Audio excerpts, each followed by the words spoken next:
tentang tindak pidana secara umum dulu. Saya coba mau nanya sama Farhanul. Farhanul ada? Ada, Mem. Farhanul, tadi kan temannya sudah menjelaskan apa itu tindak pidana. Sekarang saya mau bertanya sama Farhanul, pemahaman Anda tentang tindak pidana itu apa? Tindak pidana yaitu sebagai suatu tindakan pada suatu tempat, waktu, atau keadaan yang tertentu, Mem. Berarti kalau saya lagi duduk di sini berdasarkan suatu keadaan, ini adalah tindak pidana dong? Maksudnya suatu tindakan pada tempat, waktu tertentu yang dilarang atau melanggar keharusan dan diancam dengan pidana, Mem. Oke, suatu perbuatan yang dilarang atau diwajibkan kepada seseorang atau warga negara yang apabila dilanggar dapat dikenakan sanksi pidana. Itu tindak pidana sebenarnya. Itu. Secara teori, sebelum kita masuk ke pengertian, ada banyak sekali istilah dari tindak pidana. Ada yang disebut dengan delik atau strafbaarfeit. Jadi dalam bahasa Belanda pun ada istilahnya delik dengan tulisannya delikte. Kemudian ada juga dalam hukum pidana Belanda itu disebutnya strafbaarfeit. Jadi dalam bahasa Belandanya sendiri ada delik, ada strafbaarfeit. Jadi kalau teman-teman nanti udah di semester berapa ya, ada pelajarannya delik-delik dalam KUHP.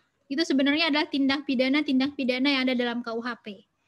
Yang mana sebenarnya sama dengan strafbaarfeit yang juga ada dalam istilah hukum Belanda.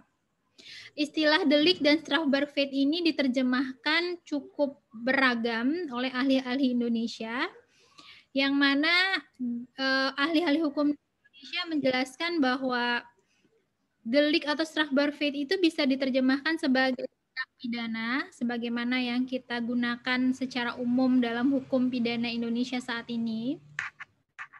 Ada juga yang menjelaskannya sebagai perbuatan pidana. Kalau Anda baca bukunya Prof. Mulyatno atau bukunya Prof. Edi, itu beliau sangat konsisten menerjemahkan tindak pidana itu dengan perbuatan pidana. Ada juga yang peristiwa pidana, menerjemahkannya menjadi peristiwa pidana atau perbuatan yang dapat dihukum, delik, kejahatan, dan sebagainya. Nah, namun kalau teman-teman baca undang-undang yang baru-baru, misalnya Anda baca undang-undang tentang pemberantasan tindak pidana korupsi, itu menggunakan istilahnya tindak pidana. Atau undang-undang tentang tindak pidana lingkungan hidup, istilah yang digunakan adalah tindak pidana. Jadi kalau kita lihat politik hukum pidana di Indonesia, secara gamblang menyebutkan bahwa penerjemahan dari strafbaarfeit dalam bahasa Belanda itu adalah tindak pidana. Kita tidak menggunakan istilah perbuatan pidana dalam undang-undang, tidak menerima juga peristiwa pidana, tapi dalam politik hukum pidana Indonesia, strafbaarfeit yang berasal dari bahasa Belanda ini diterjemahkan menjadi tindak pidana. Kalau bahasa Inggris disebut dengan criminal act, tindak pidana. Strafbaarfeit juga seperti itu. Straf itu adalah pidana, baarfeit itu perbuatan. Jadi tindak pidana, strafbaarfeit itu diterjemahkan sebagai tindak pidana. Nah, dalam menjelaskan pengertian dari tindak pidana, ahli itu ada yang berpandangan monistis, ada yang berpandangan dualistis. Kalau Anda masih ingat pelajaran, kalau monistis itu artinya apa sih? Satu. Mono satu. Pandangan yang monistis dia menganggap satu, sedangkan pengertian dualistis membaginya jadi dua. Kalau kita lihat seperti ini, kita lihat yang berpandangan monistis. Pandangan monistis ini tidak memisahkan antara perbuatan orang yang melakukan tindak pidana, antara tindak pidana dengan pertanggungjawaban pidana itu digabung pendefinisiannya. Contoh ahli-ahli yang menganut pandangan monistis ini misalnya adalah Simons, Van Hemel, Mesger, Bauman, Esket, Wiryono, Projodikoro kalau ahli hukum Indonesianya. Menurut Simon misalnya, strafbaarfeit itu adalah perlakuan atau handling yang diancam dengan pidana yang bersifat melawan hukum, yang berhubungan dengan kesalahan, dan yang dilakukan oleh orang yang mampu bertanggung jawab. Kalau kita lihat dari definisi Simon ini, kelakuan yang diancam dengan pidana. Ini berarti adalah tindak pidana menurut pemahaman aliran dualisme. Bersifat melawan hukum yang berhubungan dengan kesalahan dan pertanggungjawaban dilakukan oleh orang yang mampu bertanggung jawab. Ini terkait dengan pertanggungjawaban pidana dari pelaku tindak pidana ini. Jadi yang dimaksudkan dengan monisme adalah ahli ini mendefinisikan tindak pidana tidak hanya perbuatan yang dapat diancam dengan pidana, tetapi dia juga mengaitkannya dengan pertanggungjawaban pidana. Atau misalnya kita lihat Van Hemel. Van Hemel menjelaskan strafbarfeit itu adalah kelakuan orang yang dirumuskan dalam undang-undang bersifat melawan hukum, patut dipidana dan dilakukan dengan kesalahan. Kesalahan skuld mens rea ini merupakan unsur dari pertanggungjawaban pidana.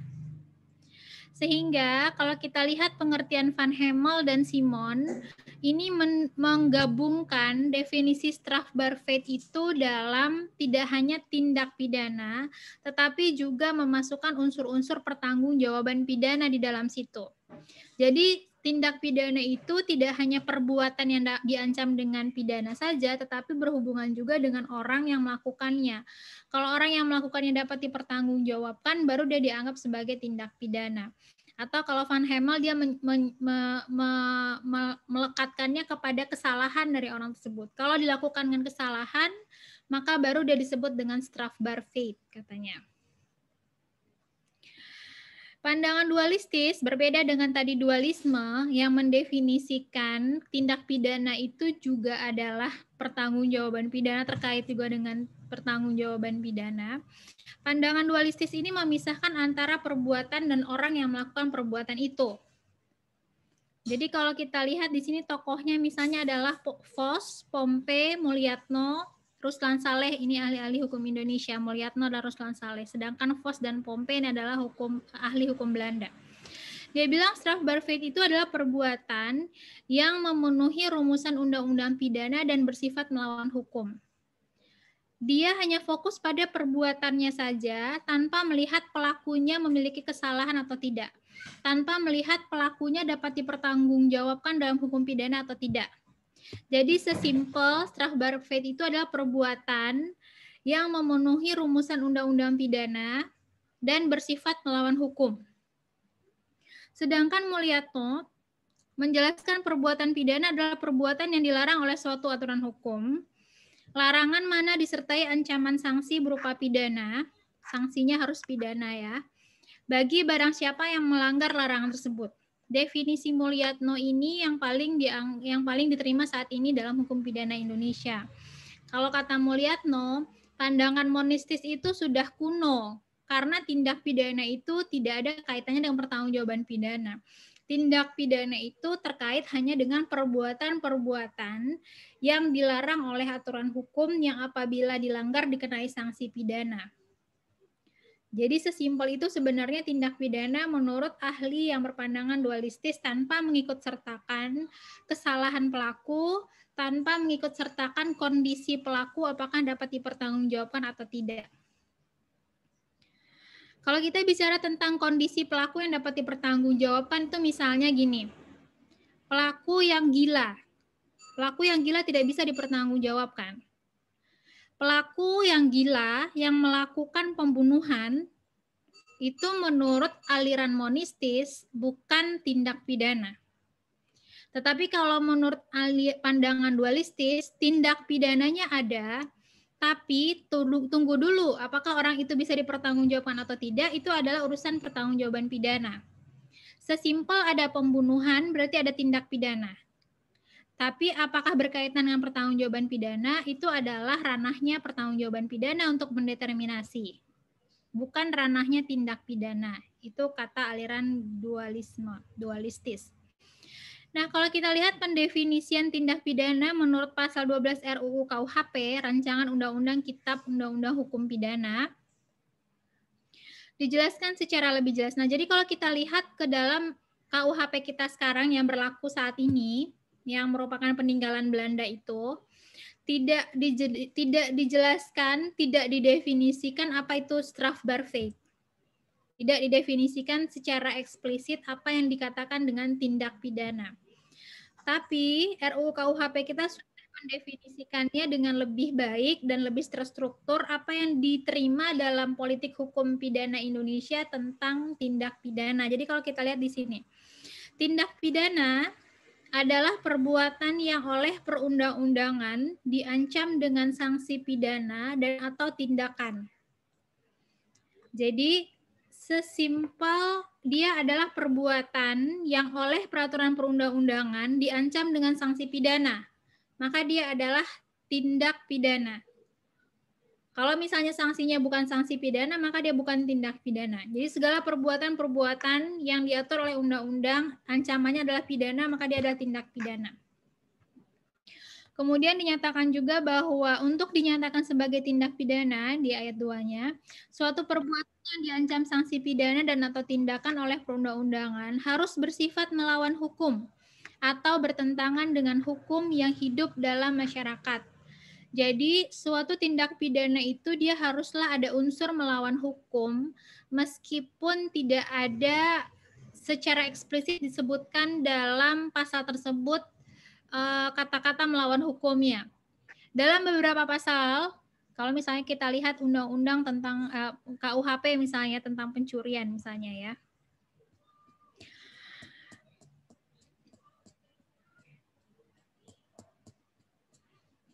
Barang siapa mengambil barang orang lain sebagian atau sepenuhnya. Mana 362?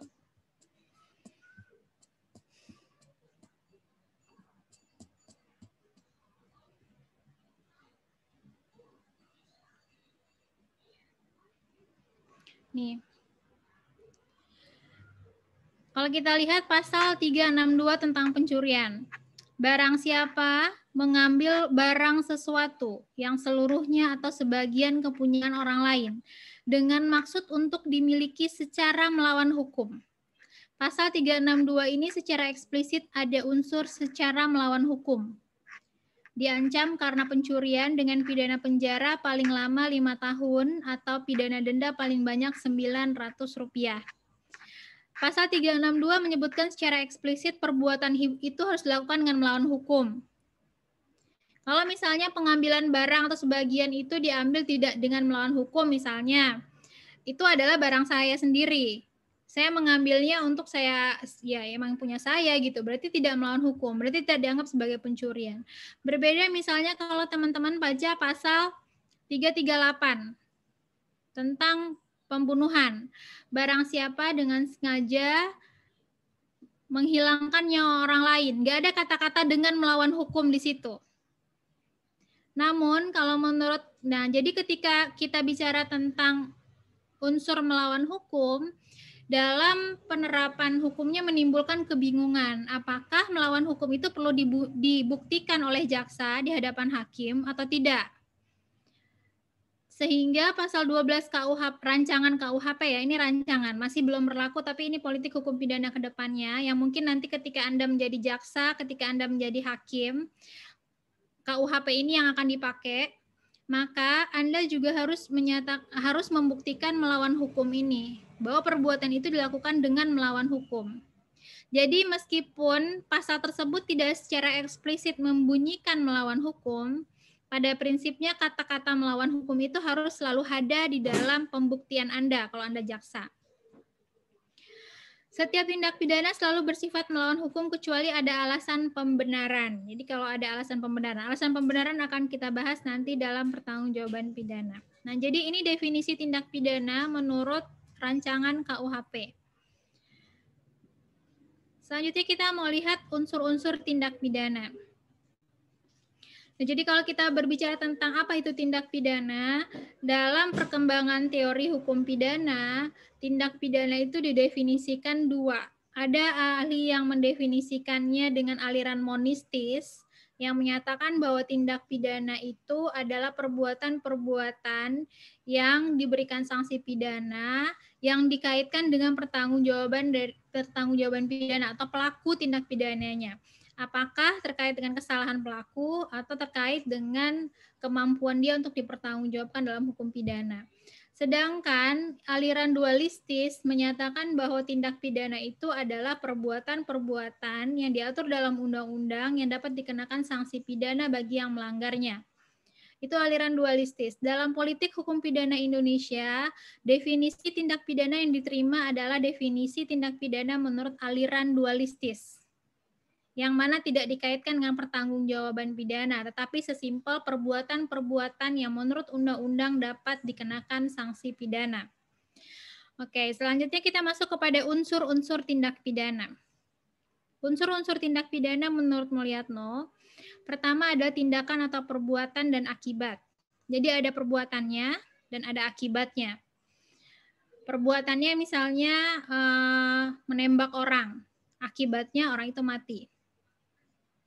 Keadaan tertentu yang menyertai perbuatan. Bisa jadi pasal-pasal yang dikenakan adalah pasal-pasal yang menyebutkan keadaan-keadaan tertentu. Misalnya, pejabat negara atau delik dalam jabatan.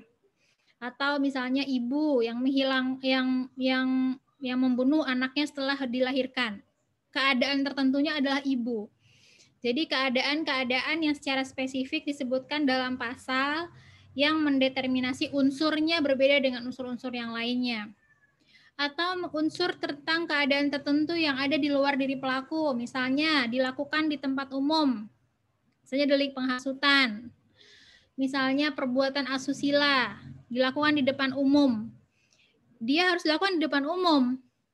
Kalau misalnya seseorang melakukan hubungan seksual di dalam kamarnya sendiri dengan suaminya sendiri, kan nggak ada masalah. Tapi kalau dia melakukan hubungan seksual meskipun dengan suaminya, tapi di tempat umum, itu juga bisa dikenakan sanksi pidana.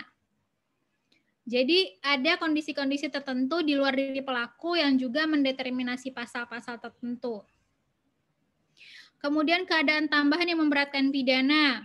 Misalnya dilakukan berulang-ulang kali, dia residivis, maka bisa diberatkan pidananya. Unsur melawan hukum yang objektif dan unsur melawan hukum yang subjektif. Ini akan kita bahas nanti tentang unsur melawan hukum. Jadi pada prinsipnya menurut Mulyatno, unsur-unsur tindak pidana itu bisa dilihat dari perbuatannya, dari akibatnya. Jadi tergantung kepada bunyi pasal sebenarnya. Ada pasal menyebutkan perbuatannya. Mengambil barang orang lain, mengambil itu perbuatan. Ada juga yang menyebutkan akibat, misalnya menghilangkan nyawa orang lain. Menghilangkan nyawa orang lain adalah akibat yang diatur dalam pasal. Atau bisa juga keadaan yang menyertai perbuatan yang terkait dengan diri pelaku, misalnya kondisi tertentu dari pelaku. Kalau dia adalah pejabat negara, atau dia adalah seorang ibu, atau dia adalah orang tua, dan segala macam. Atau keadaan di luar diri pelaku, misalnya dilakukan di tempat umum. Keadaan tambahan yang memberatkan pidana, misalnya dilakukan sebagai residivis, pengulangan tindak pidana. Kemudian unsur melawan hukum objektif dan unsur melawan hukum subjektif. Selanjutnya menurut Lamintang membagi unsur tindak pidana itu menjadi unsur subjektif dan unsur objektif. Kalau tadi Mulyatno menyatakan unsur-unsur tindak pidana itu secara poin-poin tanpa mengelompokkannya, kalau Lamintang dalam bukunya mengelompokkan unsur-unsur tindak pidana itu menjadi unsur subjektif dan unsur objektif. Biasanya yang banyak dipakai dalam rujukan hukum pidana adalah unsur-unsur tindak pidana yang di dalam kelompok Lamintang ini. Mengelompokkannya menjadi unsur subjektif dan unsur objektif. Unsur subjektif itu apa? Unsur-unsur yang melekat pada diri pelaku atau yang berhubungan dengan diri si pelaku, termasuk ke dalamnya segala sesuatu yang terkandung di dalam hatinya. Jadi unsur subjektif itu termasuk kualitas pelaku, entah dia pejabat misalnya disebutkan dalam pasal tersebut, entah dia misalnya adalah ibu, atau dia orang tua, atau orang yang berkewajiban untuk memberikan perlindungan. Jadi ada unsur-unsur dari diri pelaku. Termasuk ke dalamnya segala sesuatu yang terkandung di dalam hatinya. Segala sesuatu yang terkandung dalam hatinya misalnya dengan sengaja. Dengan sengaja adalah unsur yang ada di dalam hati si pelaku yang kemudian disebut juga dengan unsur subjektif. Kemudian ada unsur objektif. Unsur objektif, unsur-unsur yang ada hubungannya dengan keadaan-keadaan, yaitu keadaan-keadaan pada saat tindak pidana itu dilakukan.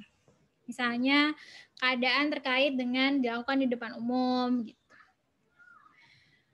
Oke. Unsur subjektif. Unsur subjektif itu ada macam-macam bentuknya. Pertama adalah kesengajaan atau dolus, atau ketidaksengajaan atau culpa. Jadi kalau kita bicara tentang unsur subjektif, bisa bentuknya adalah kesengajaan atau ketidaksengajaan. Contohnya ya, kita lihat pasal 338 misalnya, yang pembunuhan tadi.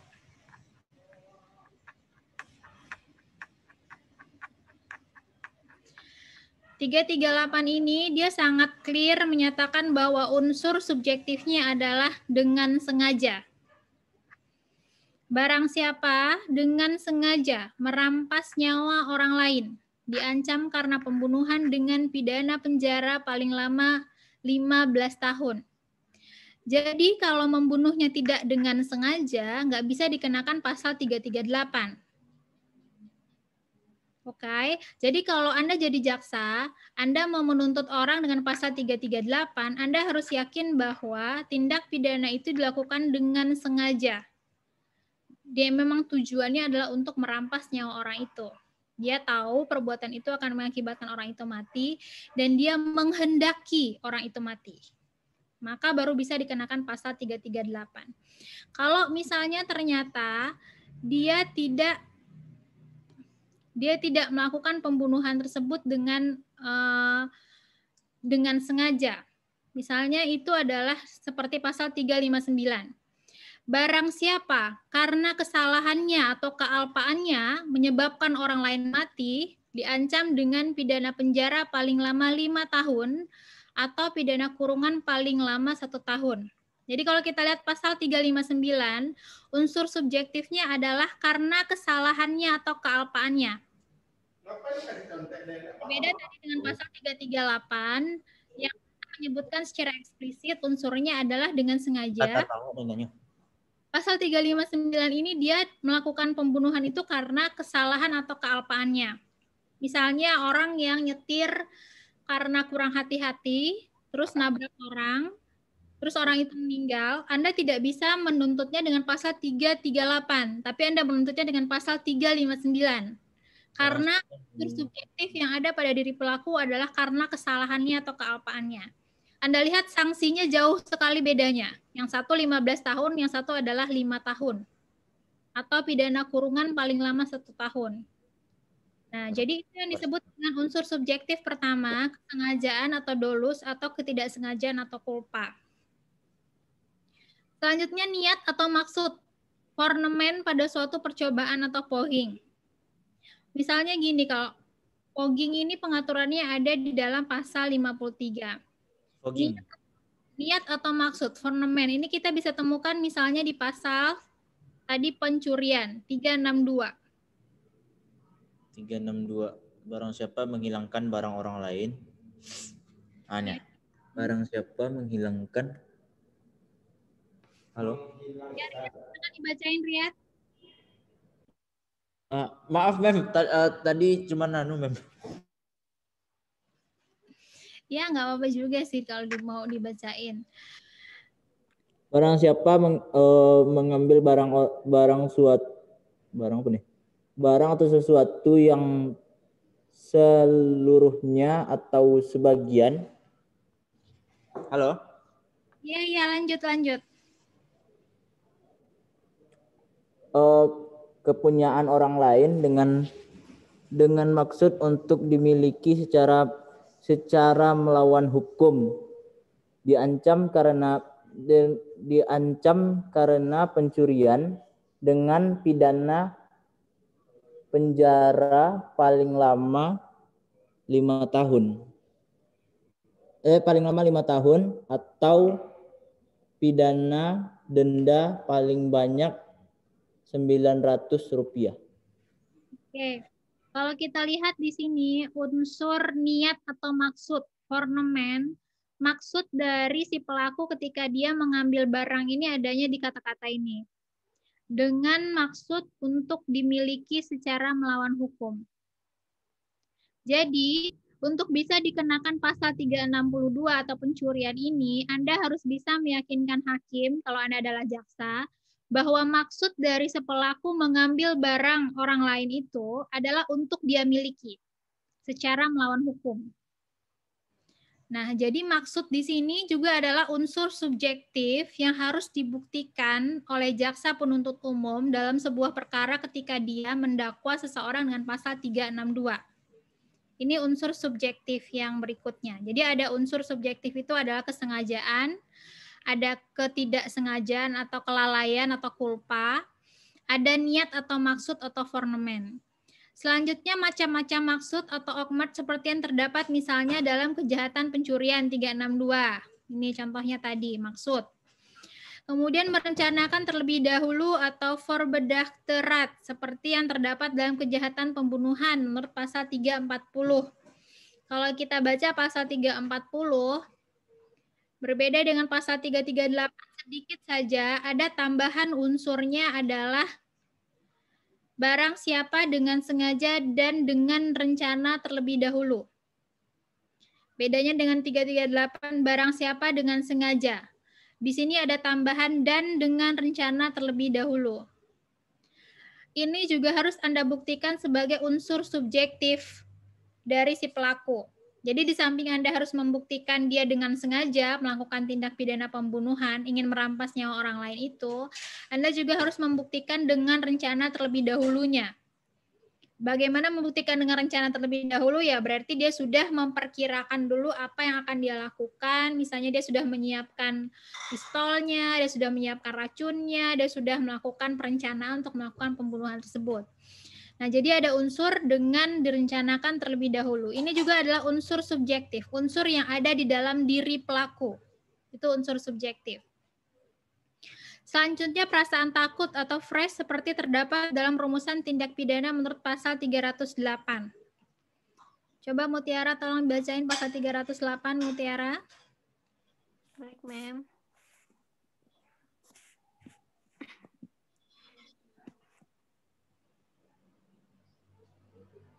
Jika seorang ibu karena takut akan diketahui orang tentang kelahiran anaknya, tidak lama sesudah melahirkan menempatkan anaknya untuk ditemukan atau meninggalkannya dengan maksud untuk melepaskan diri daripadanya, maka maksimum pidana tersebut dalam pasal 305 dan 306 dikurangi separuh. Oke. Ini dia fresh atau takut. Ini juga harus Anda buktikan sebagai unsur subjektif dari pelaku. Jadi si ibu ini, dia meninggalkan anaknya yang baru dilahirkan untuk ditemukan oleh orang lain itu ada karena perasaan takutnya.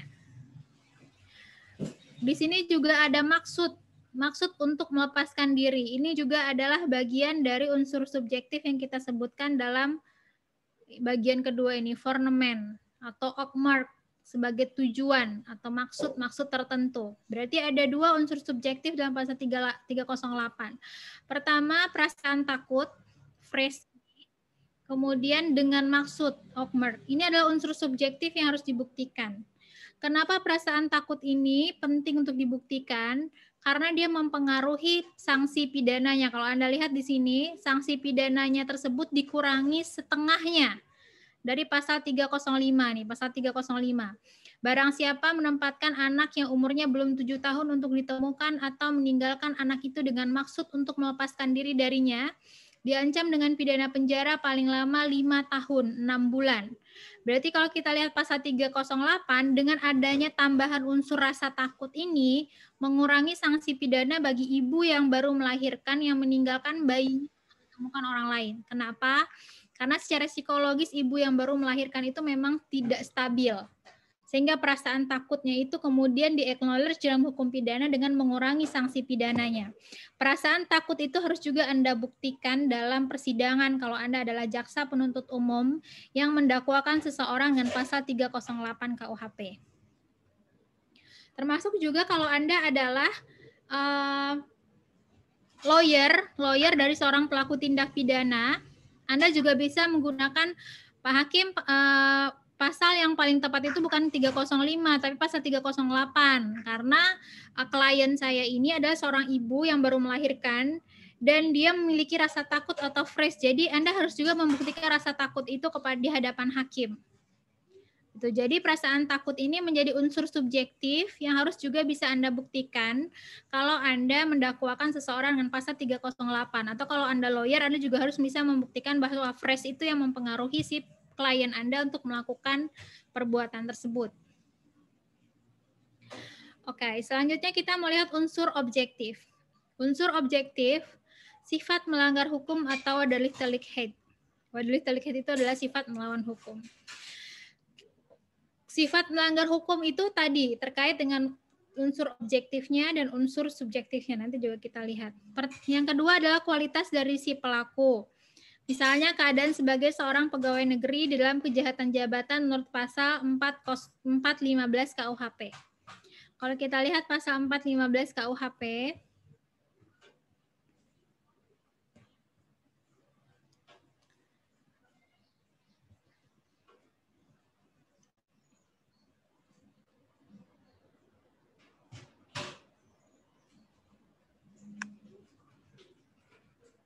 coba Imelia, tolong dibacain Imelia.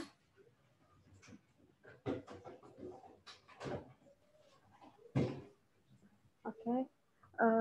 Pasal 415, seorang pejabat atau orang lain yang ditugaskan menjalankan suatu jabatan umum terus-menerus atau untuk sementara waktu yang dengan sengaja menggelapkan uang atau surat berharga yang disimpan karena jabatannya, atau membiarkan uang atau surat berharga itu diambil atau digelapkan oleh orang lain, atau menolong sebagai pembantu dalam melakukan perbuatan tersebut, diancam dengan pidana penjara paling lama 7 tahun. Nah, kalau kita lihat di sini, subjeknya itu adalah seorang pejabat, bukan barang siapa. Pasal 416 juga seorang pejabat. Seorang pejabat, sama kayak tadi pasal 308 seorang ibu. Nah, kualitas ini hanya untuk pasal 415 ini ya emang hanya seorang pejabat saja yang disebutkan secara limitatif di sini. Nggak bisa kita misalnya menyatakan tukang ojek kita kenakan pasal 415.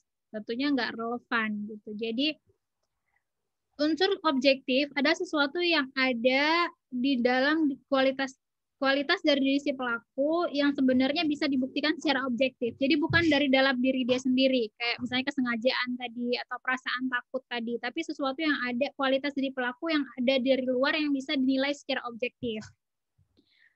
Selanjutnya adalah kausalitas, yaitu hubungan antara suatu tindakan sebagai penyebab dengan suatu kenyataan sebagai akibat. Kausalitas ini menyatakan bahwa si A ini mati karena tembakan dari si B. Jadi si B menembak si A, kemudian si A mati. Itu hubungan kausalitas, karena tembakan dia mati. Jadi untuk bisa membuktikan hubungan kausalitas itu sesuatu yang juga bisa dinilai secara objektif. Catatan, unsur wedertelik selalu dianggap sebagai syarat dalam setiap rumusan delik, sekalipun pembentuk undang-undang tidak menyatakannya dengan tegas sebagai salah satu unsur delik yang bersangkutan. Ini tadi seperti yang dibahas dalam RUU KUHP, bahwa unsur melawan hukum itu harus selalu dibuktikan meskipun di dalam delik itu tidak dibunyikan secara eksplisit.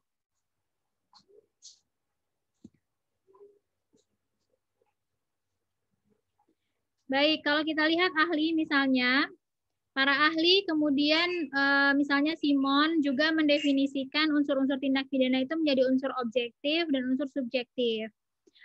Seperti Lamintang. Hazewinkel, Suringa juga, ini ahli-ahli Belanda ya, ahli-ahli Belanda juga dia mendefinisikan unsur-unsur itu ada unsur yang tindakan, ini mirip seperti Mulyatno, ini mirip seperti Lamintang. Ada yang menyebutkan akibatnya, ada unsur psikis, dolus dan culpa, kesengajaan dan kelalaian, ada keadaan objektif atau keadaan subjektif, syarat tambahan, unsur sifat melawan hukum. Oke, baik. Terkait dengan unsur, kalau secara simpelnya, saya mau menjelaskan bahwa unsur tindak pidana itu pada prinsipnya bisa dibagi dua. Pertama, unsur subjektif, sesuatu yang berada di dalam diri pelaku. Yang kedua adalah unsur objektif, sesuatu yang secara objektif bisa dinilai dari luar diri pelaku. Unsur subjektif tadi contohnya adalah unsur-unsur yang terkait dengan kesengajaan, kelalaian, niat, maksud, kemudian tujuan. Sedangkan unsur objektif adalah sesuatu yang terkait dengan di luar diri pelaku yang bisa dinilai secara objektif. Misalnya adalah kualitas diri pelaku terkait dengan jabatan tertentu misalnya, atau keadaan dilakukan di depan umum misalnya. Itu sesuatu yang bisa dinilai secara objektif. Oke, yang ketiga poin dari tindak pidana adalah jenis-jenis tindak pidana. Jadi kita sudah membahas tentang pertama pengertian tindak pidana. Pengertian tindak pidana ada ahli yang alirannya monistis, ada yang dualistis. Politik hukum pidana menerima pengertian hukum tindak pidana itu sebagai aliran yang dualistis, yang menyebutkan bahwa tindak pidana itu adalah perbuatan-perbuatan yang diatur dalam undang-undang dan diancam dengan sanksi pidana. Sedangkan unsur-unsur tindak pidana itu bisa dibagi dua. Ada unsur subjektif, ada unsur objektif. Unsur subjektif berasal dalam diri pelaku, unsur objektif ada di luar diri pelaku yang bisa dinilai secara objektif. Selanjutnya kita mau membahas jenis-jenis tindak pidana. Kalau kita bicara tentang jenis-jenis tindak pidana, bisa dikelompokkan dengan cukup banyak sebenarnya. Di antaranya misalnya adalah pembedaan antara kejahatan Rechtsdelikten dengan pelanggaran atau Wetdelikten. Wet ini adalah undang-undang, delikten adalah tindak pidana. Rechtsdelikten dan Wetdelikten, kejahatan dan pelanggaran. Kalau kita lihat ke KUHP itu kan bukunya ada 3. Buku pertama ketentuan umum, buku kedua tentang kejahatan, buku ketiga tentang pelanggaran. Jadi kalau KUHP kita itu memang membedakan secara eksplisit, kejahatan ada di buku 2, pelanggaran ada di buku 3. Selanjutnya delik formil dan delik material, nanti akan kita lihat. Delik komisi, commissions, dan delik omisi, omissions.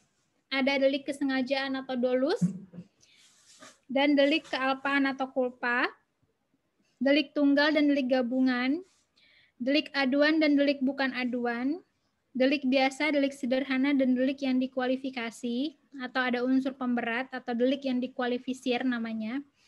Ada delik komuna dan ada delik propaganda. Oke. Pertama, kejahatan dan pelanggaran. Kalau kita lihat ketentuan yang ada di buku 2, itu sanksinya lebih berat dibandingkan dengan ketentuan tentang pelanggaran. Kejahatan itu dianggap lebih berbahaya sehingga sanksinya juga lebih berat dibandingkan dengan pelanggaran. Kalau Anda sudah belajar filsafat hukum mungkin ya, ada sebuah perbuatan yang disebut dengan mala in se, ada perbuatan-perbuatan yang disebut dengan mala prohibita. Mala in se itu adalah perbuatan yang sejak awal telah dirasakan sebagai suatu ketidakadilan karena bertentangan dengan kaidah-kaidah dalam masyarakat sebelum ditetapkan oleh undang-undang sebagai suatu perbuatan pidana. Rechtsdelikten, kejahatan atau misdrift.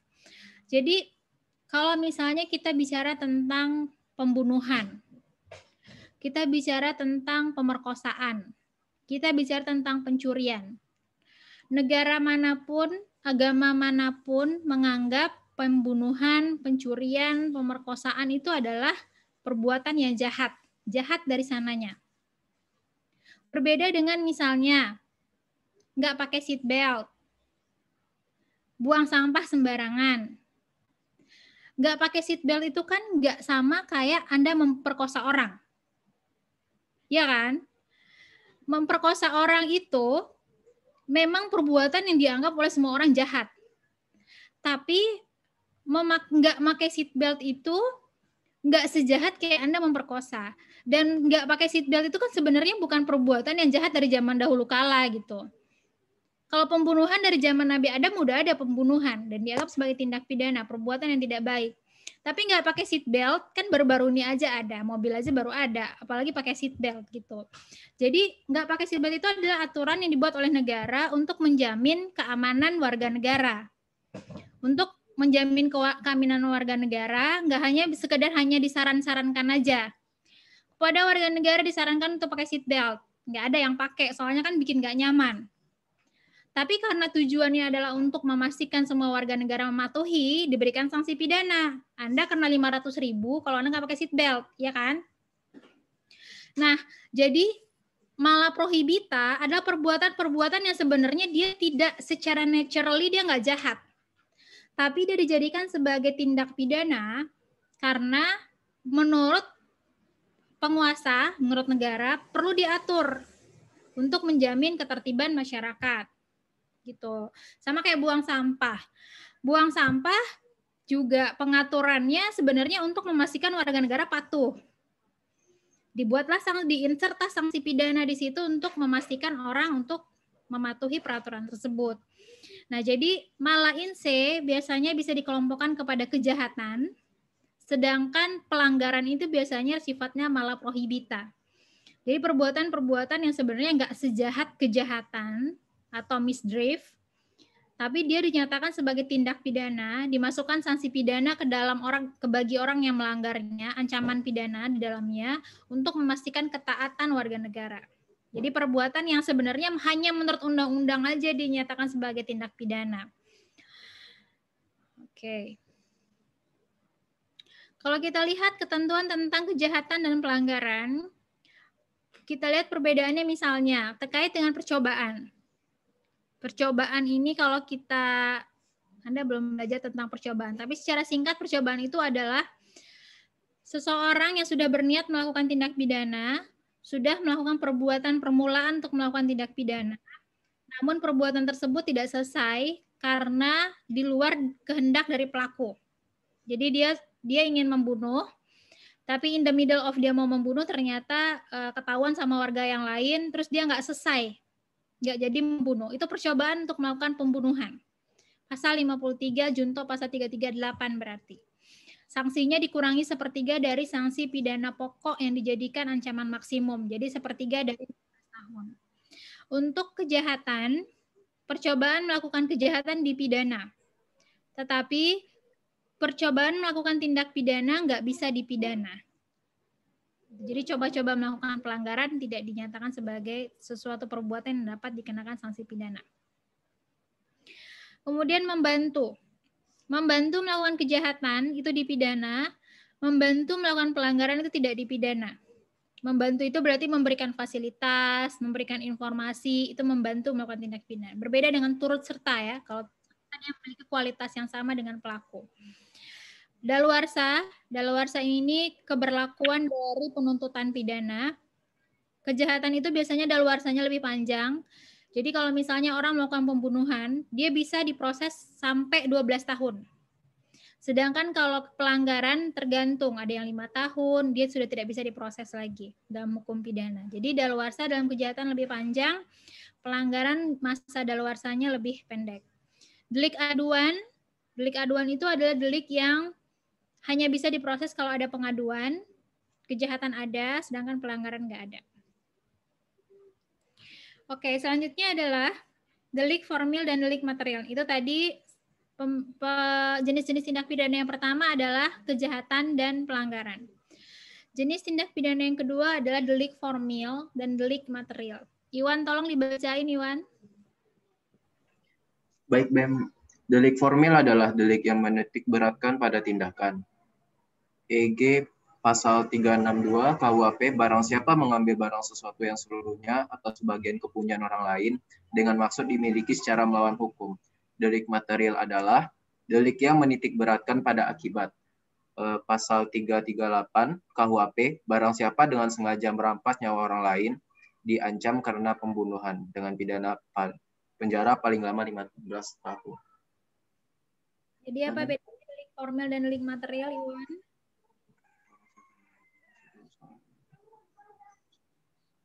Kalau yang delik formil itu pada tindakan, Mem. Kalau delik material itu pada akibat. Kalau pasal KUHP-nya itu kayak pembunuhan, tapi dengan itu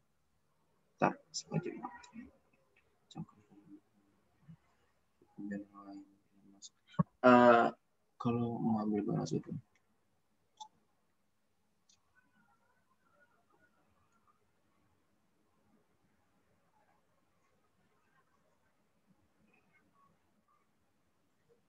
Kalau yang formil, kalau formil ini kayaknya cuman perampasan sih, Mem. Tapi kalau yang material ini udah sampai pembunuhan, Mem. Kayak gitu sih, Mem, yang nangkapnya. Maksudnya di sini dia mengaturnya tentang tindakan adalah yang diatur dalam pasal ini adalah perbuatannya. Perbuatan mengambil barang sesuatu atau seluruhnya kepunyaan orang lain ini. Mengambil itu aktivitas kan? Mengambil itu kan aktivitas yang aktif. Mengambil. Sedangkan delik material yang diatur adalah akibat. 338 ini akibat yang diaturnya apa? Itu kalau misalnya sengaja merampas nyawa orang lain diancam karena pembunuhan dengan pidana penjara paling lama 15 tahun. Terkait dengan nyawa orang lain, hilang Iya. orang lain. Jadi yang diatur di sini adalah akibatnya. Tindakannya boleh mau menembak, mau meracun, mau dicekek, mau ditenggelamin, terserah caranya, tindakannya apa. Akibatnya adalah nyawa orang lain terampas di situ. Nah, ini delik material. Delik material ini unsur yang diaturnya adalah akibat tindak pidananya. Sedangkan delik formil yang diaturnya adalah tindakan. Tindakan mengambil barang orang lain. Ini yang disebut dengan delik formil, ini yang disebut dengan delik material. Selanjutnya adalah delik komisi dan omisi. Coba Putri. Iya, Mem. Tolong dijelaskan, Put. Baik, Mem. Baca dulu, Mem. Delik komisi itu melakukan perbuatan yang dilarang dalam undang-undang. Delik komisi itu tidak melakukan perbuatan yang diwajibkan atau diharuskan oleh undang-undang. Yaitu EG pasal 224 KUHP, barang siapa dipanggil sebagai saksi, ahli atau juru bahasa menurut undang-undang dengan sengaja tidak memenuhi satu kewajiban yang menurut undang-undang harus dipenuhinya, diancam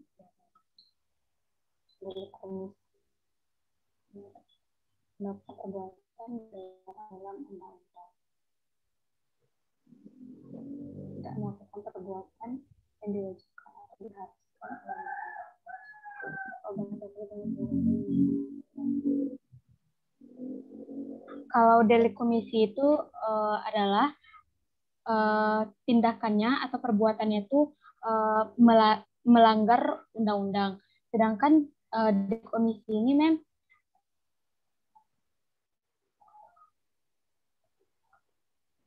dua-duanya melanggar perbuatan. Iya, Mem.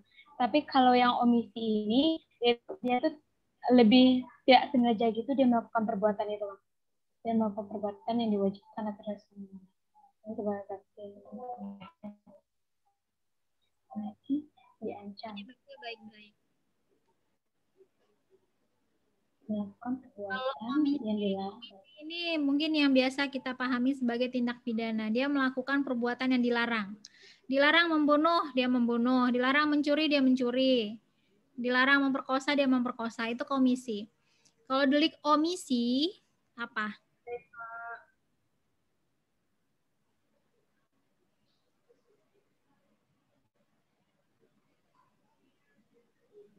Tidak memenuhi kewajibannya mungkin. Ya, dia ini dijadikan sebagai saksi, ahli juru, dan tidak dengan sengaja atau tidak sengaja memenuhi panggilan tersebut. Mem, izin menjawab lagi, Mem. Ya, tadi Ilham kayaknya mau ngomong. Silakan Ilham. Ya kayak misalnya dia dijadikan saksi, Mam. Kemudian dia nggak hadir dalam saksi tersebut. Nggak hadir dia pada kesaksian itu.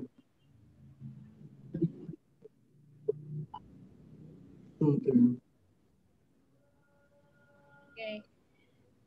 Kalau yang omisi ini, sebagaimana dijelaskan, dia punya kewajiban, tapi tidak dijalankan.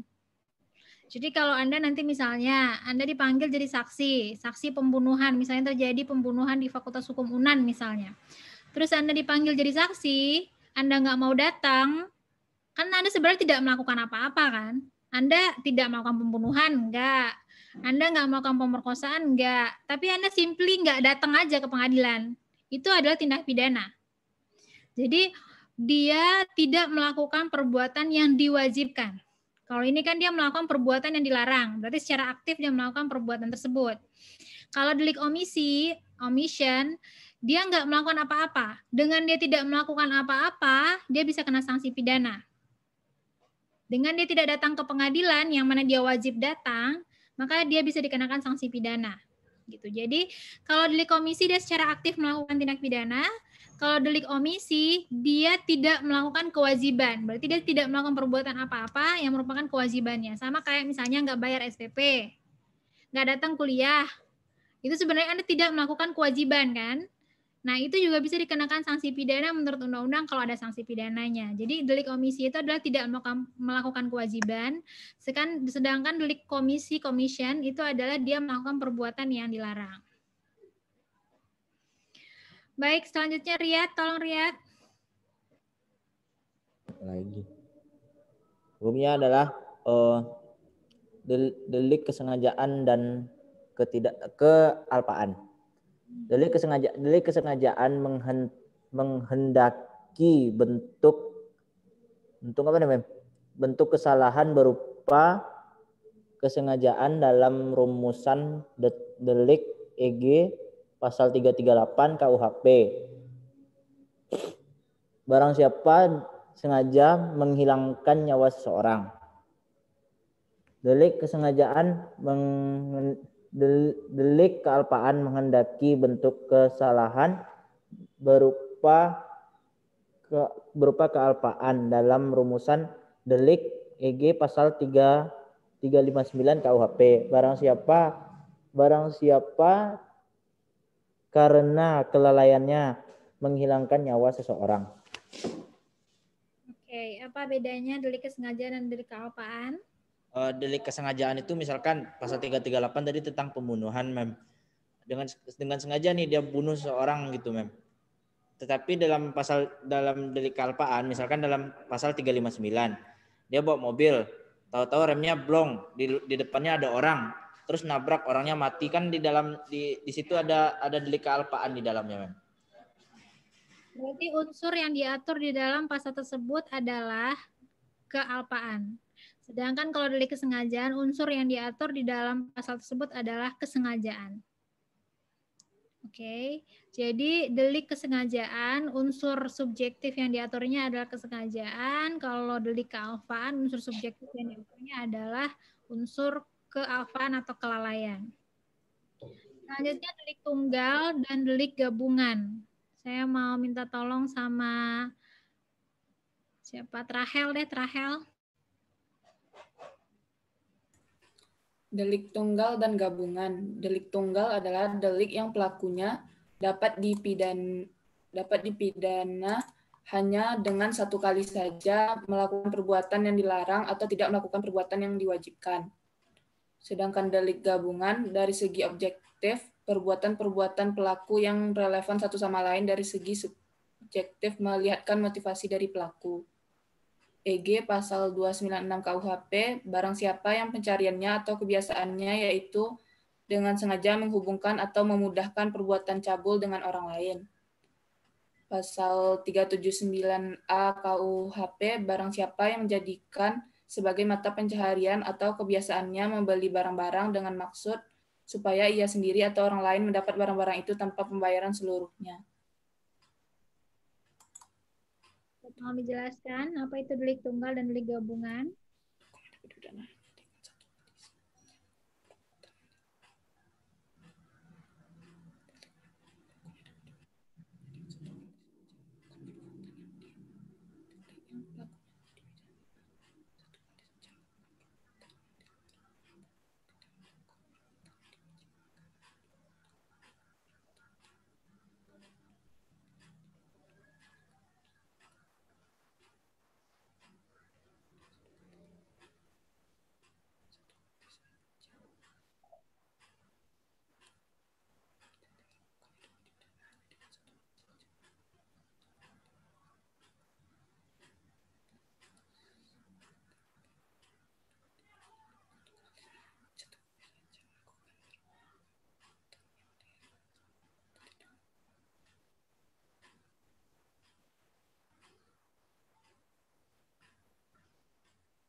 Ini contoh yang saya kasih di sini, ini contoh delik gabungan ya. Kalau delik tunggal itu delik yang biasa. Misalnya barang siapa dengan sengaja menghilangkan nyawa orang lain. Itu delik tunggal. Delik gabungan ini contohnya pasal 329. Apa kira-kira yang membuat pengaturan di pasal 296 ini dan pasal 379A ini berbeda dengan delik-delik biasa yang sudah kita bahas sebelumnya? Bu, izin bertanya, Bu, itu yang pasal 379A KUHP itu maksudnya gimana ya? Ya, nanti saya terangkan ya. Saya mau tanya dulu, Fikri, apa perbedaannya kira-kira 379A dengan pasal-pasal yang lain? Jadi gini, terkait dengan barang siapa yang pencariannya atau kebiasaannya. Ini berarti dilakukannya berkali-kali nggak? Kalau sebagai pencarian berarti dia mengulangi perbuatan itu lagi dan lagi dan lagi. Sama kayak kebiasaan. Kalau kebiasaan berarti dia nggak sekali itu doang melakukan perbuatan tersebut, tetapi sudah sering melakukan perbuatan itu sebagai kebiasaannya. Jadi untuk bisa dikenakan sebagai perbuatan memudahkan perbuatan cabul, ini biasanya untuk mucikari, itu dia harus dinyatakan sebagai pencahariannya. Berarti dia melakukan perbuatan itu sebagai sesuatu yang dilakukan secara rutin dan juga sebagai kebiasaannya. Jadi dilakukan sebagai perbuatan yang berulang. Nah, jadi delik gabungan itu berbeda dengan delik tunggal. Kalau untuk dikenakan pasal 338 melakukan pembunuhan, dia sekali melakukan menghilangkan nyawa orang lain belum bisa dikenakan pasal 338. Tetapi pasal 296 mucikari untuk bisa dikenakan pasal 296 ini haruslah dia itu sebagai pencahariannya. Jadi dia memudahkan orang melakukan perbuatan cabul itu sebagai mata pencahariannya, itu sebagai kebiasaannya. Jadi nggak bisa sekali doang. Sekali doang memudahkan orang melakukan perbuatan cabul nggak bisa dikenakan pasal 296. Kalau dinyatakan sebagai perbuatan berulang-ulang sebagai pencaharian kebiasaan baru bisa. Pasal 379A. Barang siapa menjadikan sebagai mata pencaharian atau kebiasaannya, berarti perbuatan ini dilakukan secara berulang-ulang. Membeli barang-barang dengan maksud supaya ia sendiri atau orang lain mendapat barang-barang itu tanpa pembayaran seluruhnya. Jadi kalau misalnya Fikri misalnya kebiasaannya adalah kredit, cicil sana, cicil sini, cicil sana, cicil sini gitu. Itu kebiasaan yang kemudian tujuannya untuk tidak bayar lagi. Jadi ngambil barang, cicil, terus pergi hilang. Terus pergi ke tempat mandes, cicil ngutang, hilang. Pergi ke kafe di Visip, nyicil, hilang. Nah, itu kebiasaan.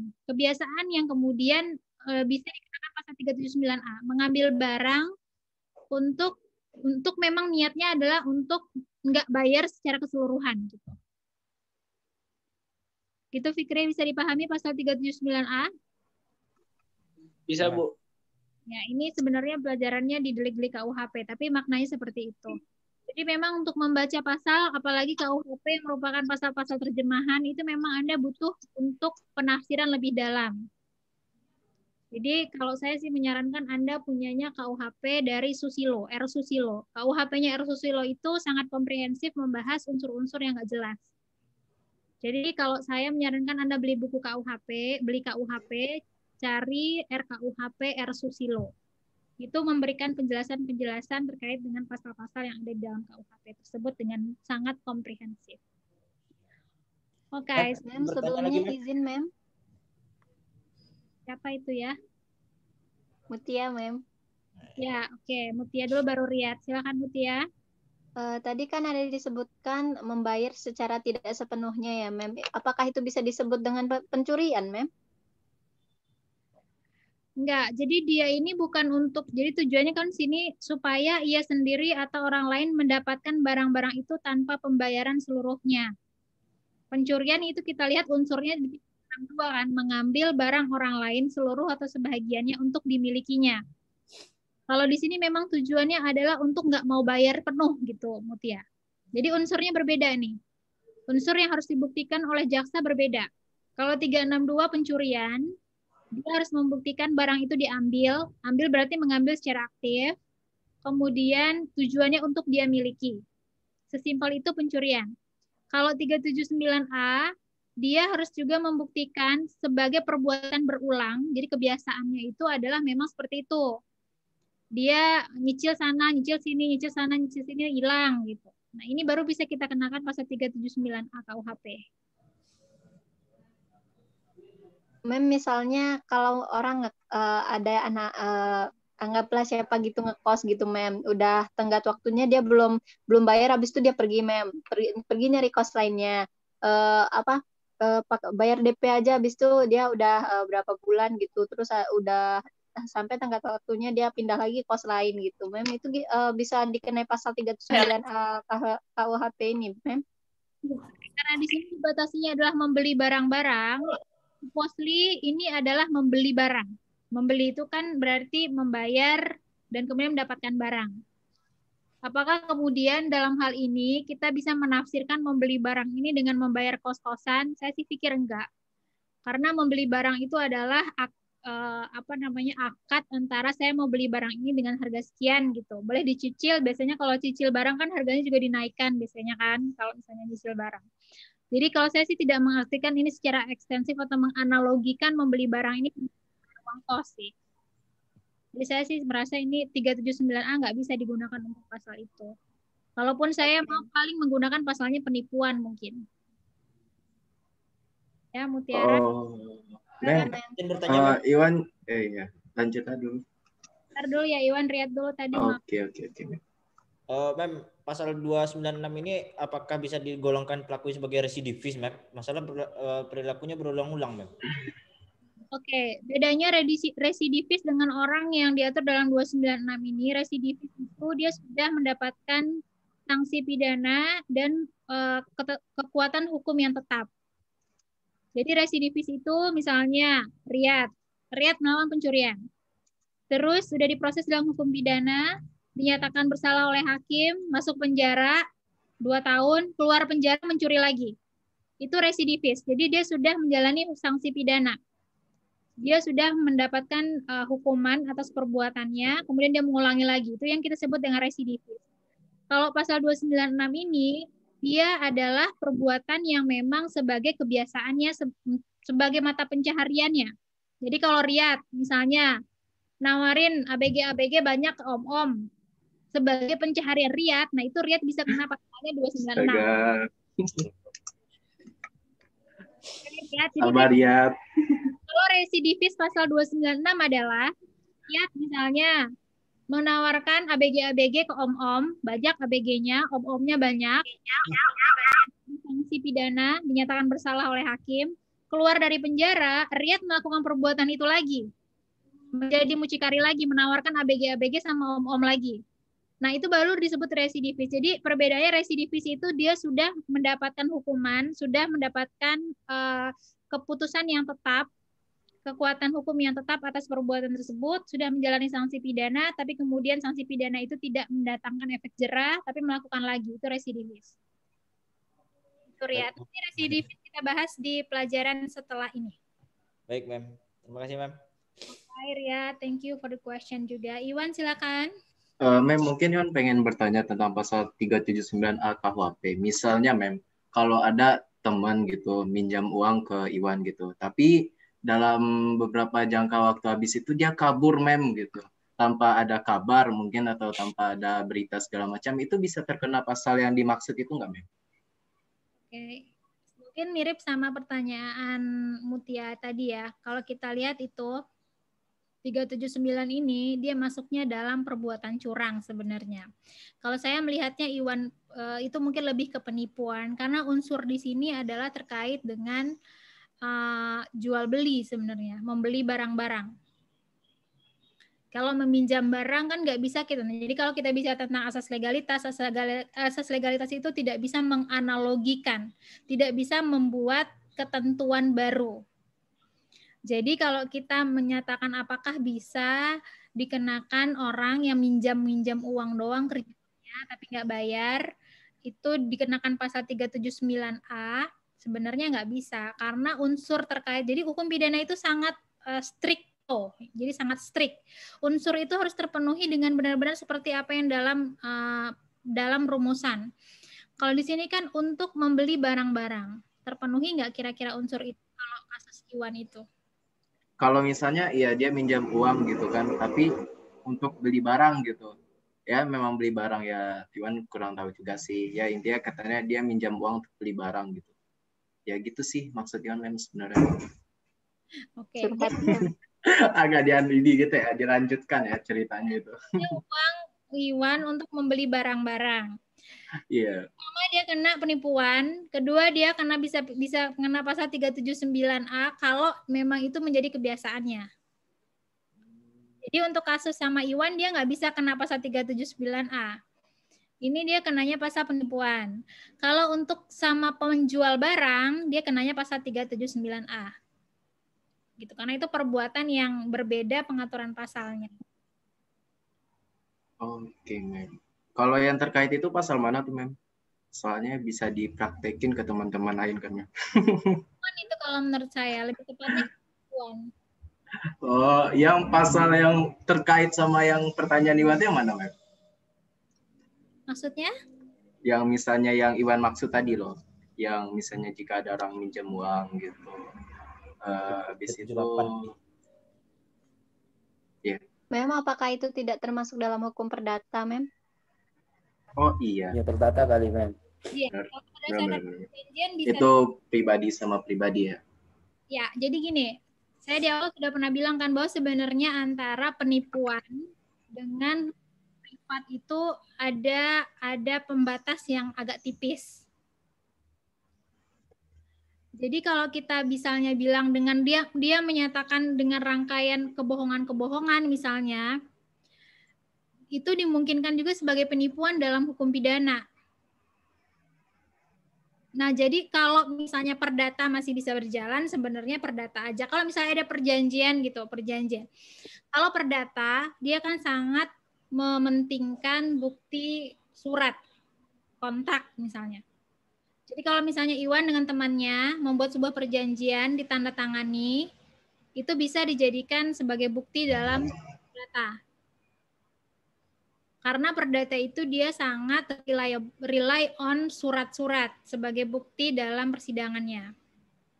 Kalau hukum pidana, bukti-buktinya ya bisa saksi-saksi, bisa keterangan dari korban, bisa keterangan dari, bisa petunjuk, bisa surat. Jadi itu akan berbeda. Ketika memang berawal dari kontrak dan misalnya sudah ada niat baik, jadi kalau kontrak, untuk keberlakuan kontrak karena sudah belajar hukum perdata, harus ada niat baik. Niat untuk memang melakukan perbuatan itu dengan baik. Kalau penipuan, dari awal dia memang sudah berniat menipu. Itu yang mendeterminasi antara hukum perdata dan hukum pidana. Penipuan dalam hukum pidana dengan perjanjian dalam hukum perdata. Kalau misalnya teman Iwan itu, dia minjem uang memang niatnya untuk dibalikin, tapi karena kondisi-kondisi tertentu, karena force majeure misalnya dia nggak bisa bayar, itu bisa dianggap sebagai perbuatan perdata. Tapi kalau penipuan itu memang dari awal niatnya adalah untuk mengelabui Iwan. Memang untuk melakukan penipuan. Memang niatnya untuk mengambil uangnya Iwan. Nah, itu berarti masuknya ke pidana. Karena untuk keberlakuan kontrak adanya niat baik tadi itu di awal. Itu yang mendeterminasi antara penipuan dalam hukum pidana dengan wan prestasi dalam hukum perdata. Oke, terima kasih, Mem. Oke, kalau gitu. Bu, izin bertanya, Bu. Bertanya, Mem. Mem. Baik, silakan Ilham. Terkait dengan pasal 362, Bu. Pasal pencurian. Kan ada dua opsi tadi, Bu. Minimal kurungan 5 tahun penjara atau denda paling banyak Rp9. Itu tuh yang milih hukumannya itu jaksa atau kita, Bu? Jaksa atau kita sebagai pelaku tindak pidana itu, atau orang yang tuntut tuh, Bu? Oh, itu tergantung kepada putusan hakim. Jadi jaksa kan kerjanya adalah membuat dakwaan, terbukti melakukan tindak pidana pencurian, melanggar pasal 362, unsur-unsurnya barang siapa terpenuhi, mengambil barang sesuatu terpenuhi, barang sesuatu seluruh atau sebagian kepunyaan orang lain terpenuhi, dengan maksud untuk dimiliki terpenuhi secara melawan hukum. Kemudian kalau Anda jaksa ya, kalau Anda nanti sarjana hukum terus Anda jadi jaksa, setelah proses pembuktian di persidangan Anda membuat tuntutan namanya requisitoir. Berdasarkan bukti-bukti di pengadilan, saya menyatakan bahwa Riyad terbukti melakukan pencurian, melanggar pasal 362. Kami menuntut dengan penjara selama 5 tahun. Gitu. Nah, yang memutuskan itu adalah hakim. Hakim yang punya, nah jadi Anda mungkin nanti sebagian ada yang jadi hakim, nanti ada yang sebagian jadi jaksa. Yang memutuskan adalah hakim. Apakah requisitoir jaksa ini akan diterima oleh hakim atau hakim akan memberikan putusan yang lain. Misalnya hakim bilang terbukti melakukan tindak pidana pencurian, namun sanksinya adalah misalnya denda 900 rupiah ini kan dikalikan 10.000 ini kalau menurut Perma. Berarti berapa? 9 juta? 9 juta. Berarti misalnya dikenakan 5 juta misalnya. Kalau tidak bisa membayar diganti dengan kurungan selama 1 tahun. Misalnya gitu. Jadi yang menentukan pidana apa yang dijatuhkan itu adalah hakim. Hakim yang memberikan. Pertama terkait dengan dia bersalah atau tidak. Kedua terkait dengan sanksi apa yang dijatuhkan kepada orang itu kalau dia terbukti bersalah. Jadi memang hakim itu tugasnya berat karena memang dia menentukan masa depan orang. Itu Ilham. Oke Bu, makasih Bu. Tidak ada kaitannya dengan pelaku tindak pidana itu. Wah, Anda sudah hancur lebur itu. Anda tidak punya hak apa-apa lagi. Korban maksudnya. Apalagi sampai memilih saya mau denda aja Pak Hakim, nggak ada itu. kan mana tahu Bu. Ya. Tapi bisa jadi Mem kan rata-rata badan hakim itu kan besar-besar Mem.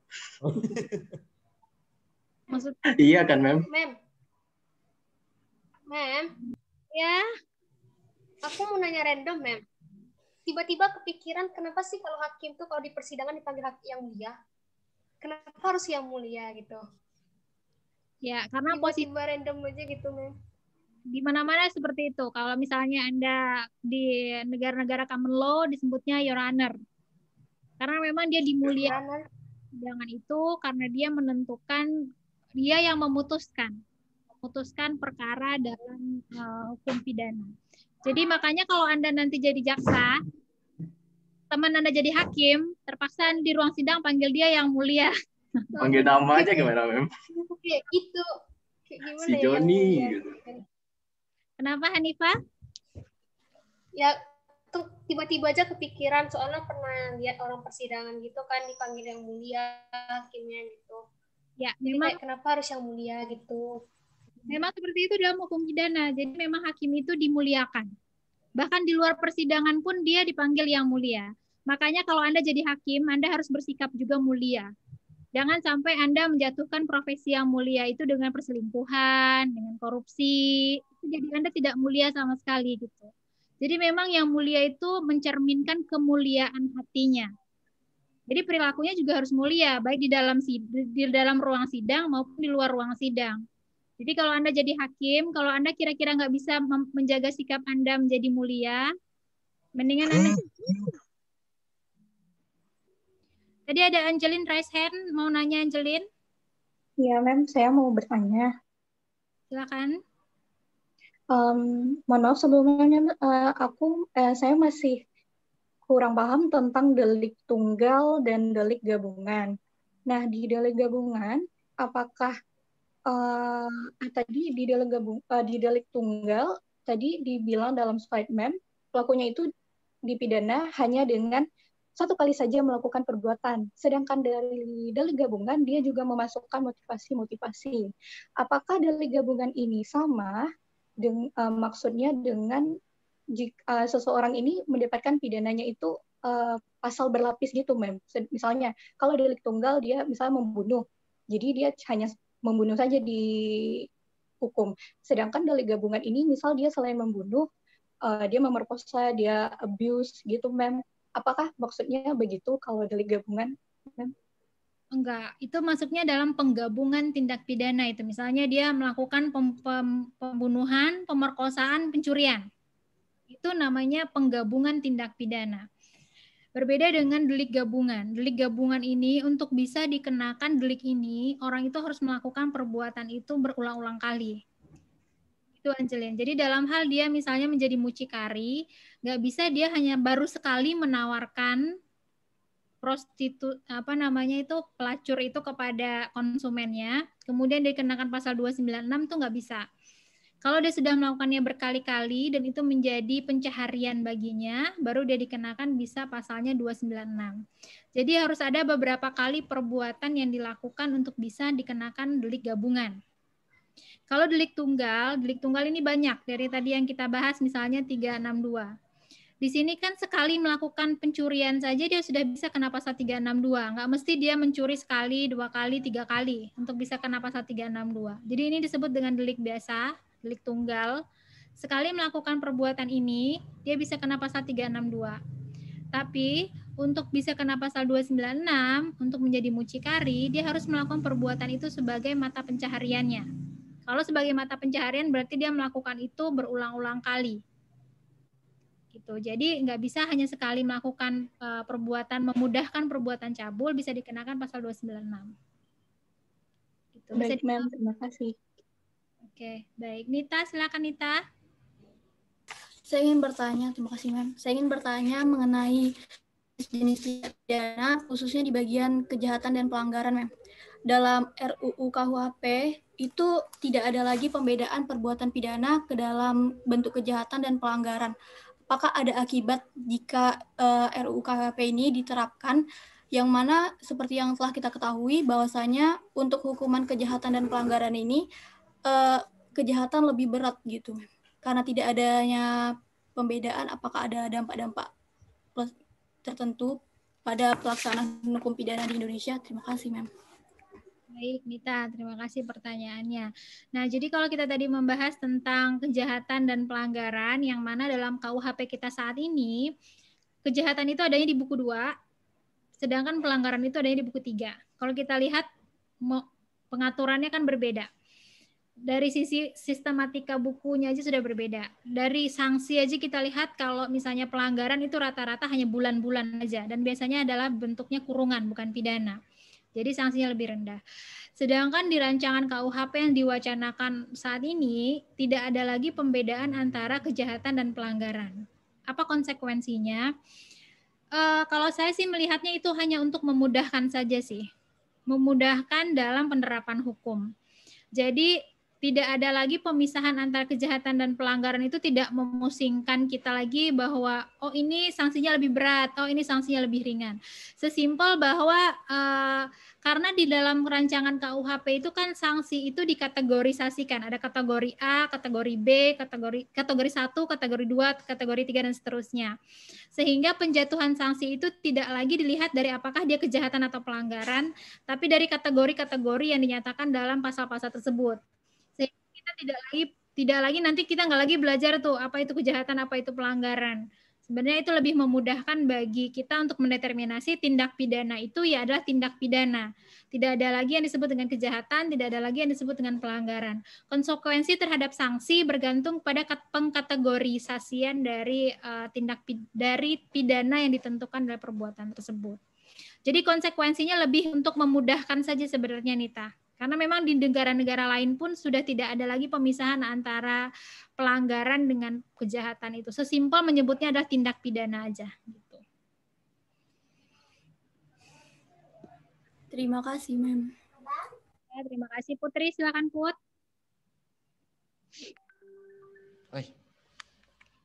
Putri, mau nanya Put? Ya, terima kasih, Ma'am. Izin bertanya, Ma'am. Jadi, iya, Ma'am. Yang ingin Putri tanyakan tuh lalu lintas terjadi sebuah kecelakaan ya, Ma'am. Jadi yang menabraknya tuh yang meninggal dunia gitu, Ma'am.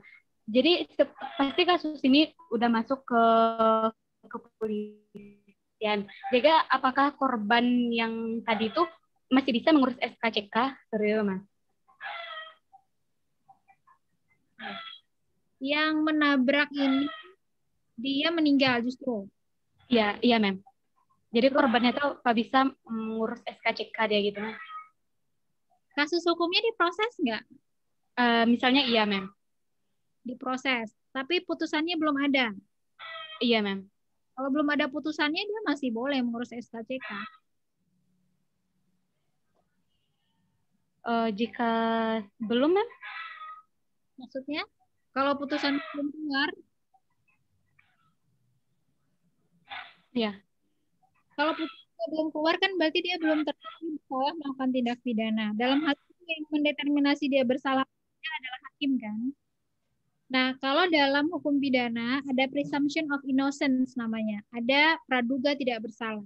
Sepanjang putusan hakim belum ada menyatakan dia bersalah, maka dia dianggap tidak bersalah.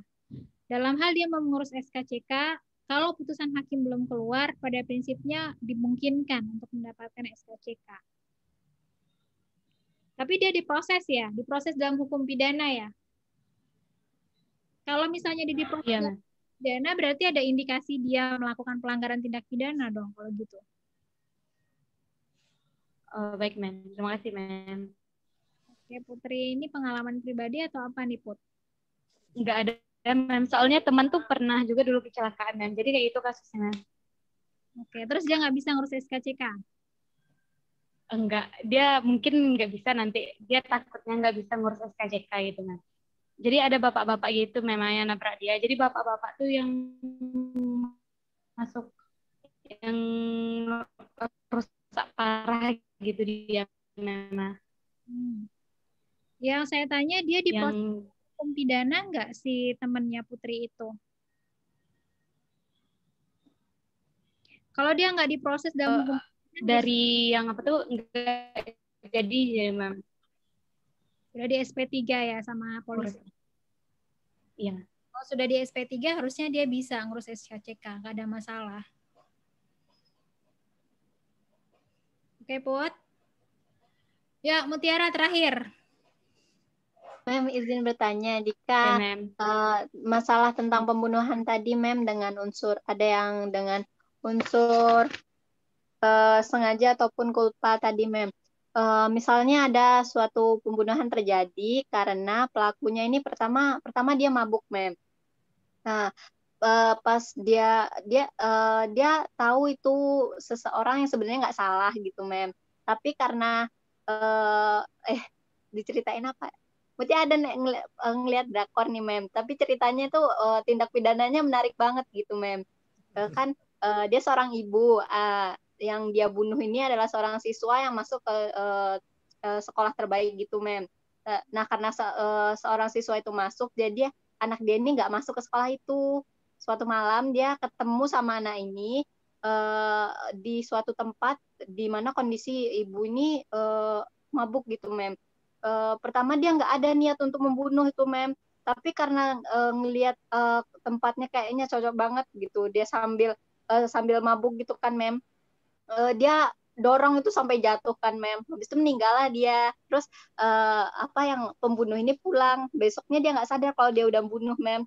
Pas dia tahu, dia nggak nyangka aja kalau ternyata yang bunuh dia. Itu gimana kasusnya nanti kalau dipolisikan gitu, Mem? Oke. Kalau di negara-negara common law, di beberapa negara, intoxication, kondisi tidak sadar karena pengaruh alkohol, itu bisa dinyatakan sebagai alasan pemaaf. Kalau di Indonesia, nggak ada alasan pemaaf karena mabuk. Justru dia bisa dikenakan sanksi pidana lain karena dia mabuk di depan umum. Jadi dalam hal ini, pada prinsipnya, kalau menurut saya, dia bisa dikenakan pembunuhan. Kalau memang dalam hal ini dia sudah punya motif sebelumnya, itu justru bisa dikenakan 338 menurut saya. Jadi bukan 359 yang ke Alfani mengakibatkan orang mati, itu bukan. Karena dia sudah punya motif, sudah punya dendam di dalam hatinya, dan sebenarnya di dalam diri dia ada keinginan untuk mengakibatkan suatu kematian pada anak itu. Kalau saya sih melihatnya dia bisa pasal 338 itu, dan nggak ada alasan pemaaf kalau dalam hukum Indonesia untuk perbuatan mabok. Apalagi mabok itu bisa dikenakan sanksi pidana lain lagi gitu. Oke, Mem, terima kasih. Dalam Korea mungkin dia punya alasan pemaaf terkait dengan intoxication. Jadi alasan pemaaf karena dalam kondisi di bawah pengaruh alkohol. Itu intoxication sebagai alasan pemaaf. Kalau di Indonesia belum ada. Ibu, izin bertanya, Bu, terakhir, Bu. Siapa itu? Fikri, Bu. Fikri terakhir ya, Fikri dan yang lainnya. Ya, Bu. Saya mau nanya, Bu, misalkan ada kasus pembunuhan yang mana si pelaku ini nggak ada motif sebelumnya, tapi dia melakukan kekerasan, melakukan penusukan, yang akhirnya berakibat pada kematian gitu, apa bisa kena pasal 338, Bu? Dia ngapain melakukan penusukan dan pemukulan itu kenapa?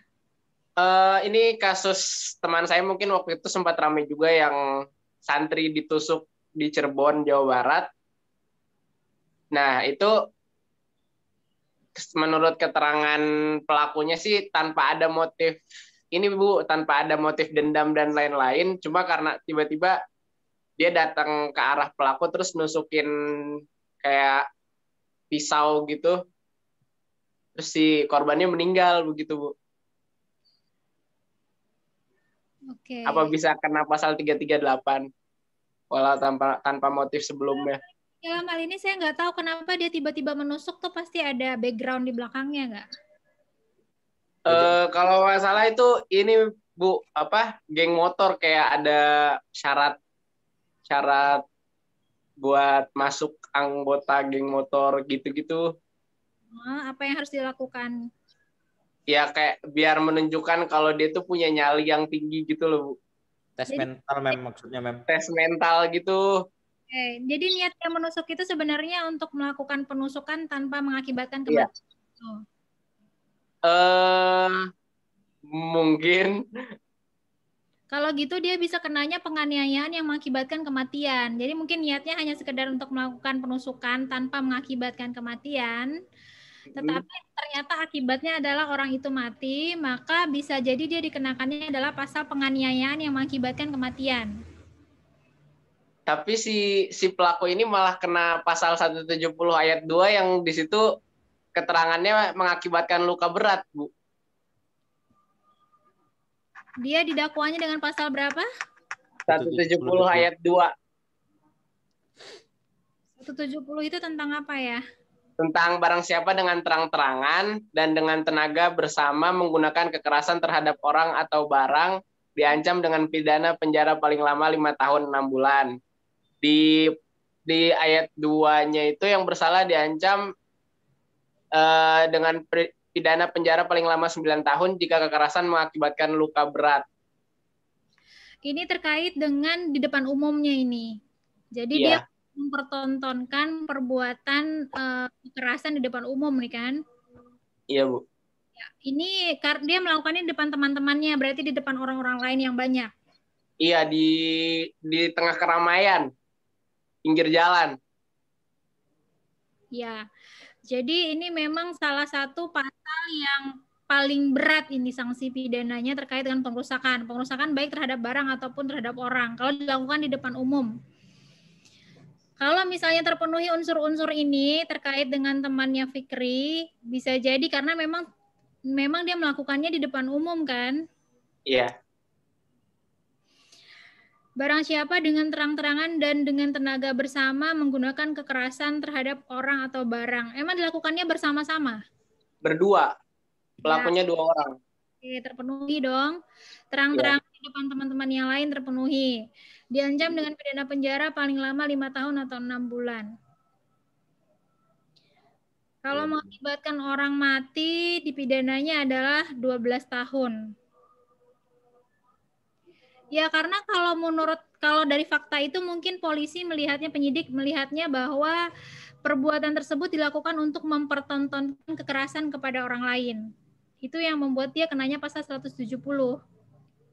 Tapi justru lebih ringan daripada pasal 338 ya, Bu? Pasal 338 itu pembunuhan kan? Iya. Iya, lebih ringan dari pasal pembunuhan karena memang mungkin niatnya bukan melakukan pembunuhan kali. Lebih karena motivasinya adalah untuk mempertontonkan kekerasan di depan umum tadi. Karena motivasi pelakunya bukan untuk menimbulkan kematian. Jadi kalau kita lihat pasal 338 kan dengan sengaja menghilangkan nyawa orang lain, berarti kesengajaan yang diinginkan adalah kematian. Kalau dalam hal ini sepertinya penyidik melihat bahwa motivasi pelaku untuk melakukan adalah untuk mempertontonkan kekerasan tersebut di depan orang lain. Sehingga yang dikenakannya adalah pasal 170. Jadi nggak cuma orang sebenarnya. Kalau misalnya teman-teman yang demo di gedung DPRD dilakukan secara bersama-sama, secara terang-terangan, itu kenanya juga pasal 170. Merusak barang-barang dengan terang-terangan dengan kekuatan bersama itu juga kenanya pasal 170. Kalau mandi pakai water cannon. Oke, Fikri dan teman-teman yang lain. Terima kasih. Baik, sampai di sini mungkin saya sudahi dulu pertemuan kita hari ini. Kita lanjutkan minggu depan, insya Allah. Mudah-mudahan kita sehat-sehat selalu dan semoga apa yang kita lakukan hari ini menjadi amal ibadah dan bermanfaat bagi kita di dunia dan akhirat. Assalamualaikum warahmatullahi wabarakatuh. Waalaikumsalam warahmatullahi wabarakatuh. Izin Bu. Terima kasih, Bu. Terima kasih, Bu. Bu, maaf sebelumnya tadi Andre join saat absennya udah selesai, Bu. Terima kasih, Bu. Terima kasih, Mem. Thank you, Ma'am.